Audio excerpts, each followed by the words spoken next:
My dad was always very driven. So not only did he build his own go-kart, he built us our own go-karts, he'd take us to these races, and he always wanted the best for us.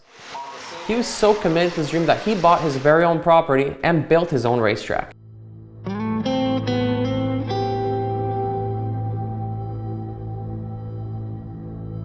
Like, how crazy is that? He bought a big 40-acre property and he started building a racetrack.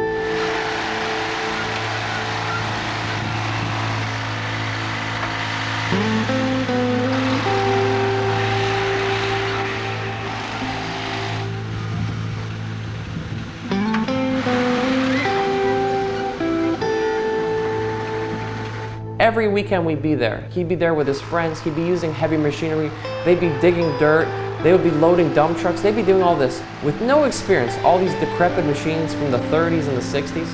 It's just such a unique experience. How do you make that kind of thing up?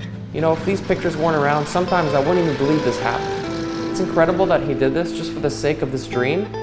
So obviously he was very passionate about it. This was very special to him. We continued racing, and this lasted the better part of the 90s. The races got huge, the place was packed, there was people everywhere. There were so many competitors, this became a really massive thing. And I just looked at my dad and I said, wow, that's amazing that somebody was able to do this, to create this massive event just because of a dream he had. He was truly a pioneer for go-karting in our area. He really created something out of nothing. And what an amazing story. Somebody had immigrated just 5 years before then from another country, not even knowing how to speak the language. That's just an amazing thing. I look at that and I say to myself, wow, that's somebody I can look up to. The races continued. We'd eat, sleep, and breathe motorsport every single weekend. These were events. These were huge. We'd be working on the events, we'd be racing other places, we'd be traveling, we'd be building go-karts. It was crazy, but it was a great time. You know, this is very personal to me because I think my dad made it his mission for me to be the best I could be, and he gave me everything I needed for that to happen. 97 rolled around and we really turned up the intensity.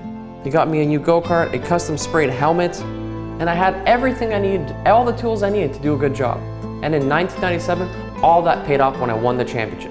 The same year that Jacques Villeneuve won the Formula One championship, my idol race car driver, I won the championship as well. Everything my dad had done over the years had paid off. Everything my family had done, all the hard work, my mom, my grandma, my brother, everybody contributed. This was a huge undertaking and a massive success. That was my life, racing.